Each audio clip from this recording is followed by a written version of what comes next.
Quick news update, shocking खबर है। America के फॉर्मर प्रेसिडेंट डोनाल्ड ट्रंप ने सितंबर 2, 2025 को इंडिया के ट्रेमेंडस टैरिफ्स पर ताना मारा और कहा कि yes India trade one sided है। उन्होंने हार्ली डेविडसन मोटरसाइकिल्स पर 200% के टैरिफ को हाईलाइट किया, जिससे ग्लोबल ट्रेड डिस्कशंस और भी बढ़ गए।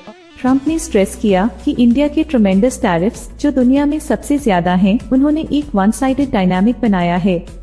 उन्होंने हार्ली डेविडसन मोटरसाइकिल्स पर 200% के टैरिफ का एग्जाम्पल दिया, जिसकी वजह से कंपनी को इंडिया में ही प्लांट बनाना पड़ा ताकि वो इन बेट ड्यूटीज से भाग सके। इसके जवाब में यूनाइटेड स्टेट्स ने इंडिया से आने वाले कई इंपोर्ट्स पर ड्यूटीज डबल कर दी हैं, जो अब 50% तक पहुंच गई हैं।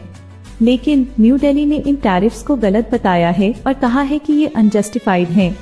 प्राइम मिनिस्टर मोदी ने इंडिया के इंटरेस्ट को प्रोटेक्ट करने का प्रॉमिस किया है और कहा है कि हम झुकेंगे नहीं।